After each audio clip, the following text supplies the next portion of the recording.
Around here, it's known as Mpondoland Gold. Cannabis has been a source of income for the people in this area for a long time, feeding families and putting their children through school. But the drive towards commercialization is making rural farmers anxious. If they are left on the periphery, their communities will suffer the most.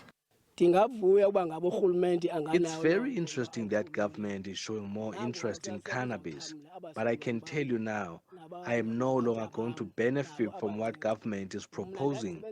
Yes, maybe my grandchildren will. I am an ex-miner. I quit my job and I joined the cannabis business. I am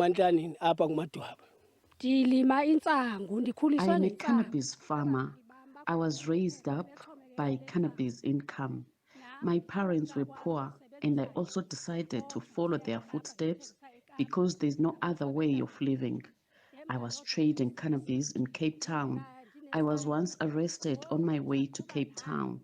I served my sentence in Lusikisiki because of cannabis.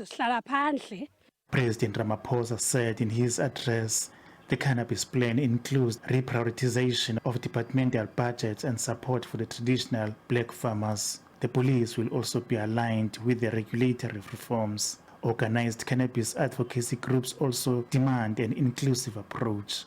This is where we were before the 2018 ruling, and this is where we are now.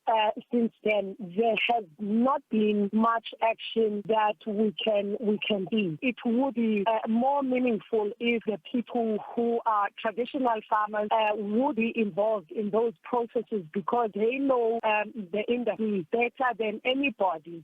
There is also a historic connection to cannabis cultivation in the Eastern Cape. For many here, it's the only thing they know. This is our own hope, our own life. Joblessness and poverty is on the rise. Cost of living is high. I am a proudly cannabis farmer because I got married through the money raised by cannabis. I am looking after 10 school-going children, not mentioning the many great-grandchildren that are also benefiting from the cannabis money. This cannabis is a lifesaver for us here, and we will continue using it as our source of income. The value and benefits of the plant are well known. It also holds spiritual value for some. So I think for me, it's very vital and key, economically and health-wise.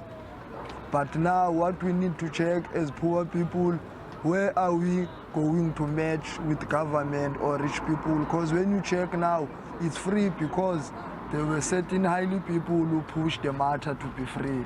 But that time of us, we were like, go boycott, ganja, cannabis must be free. We plead even to our chief there in the countryside, Payana Eslalin, that not to give these people land for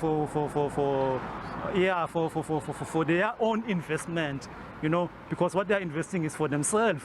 You see, it doesn't benefit our poor black people, Small-scale cannabis growers also want relevant government department to start engaging rural communities about the forthcoming changes for the industry.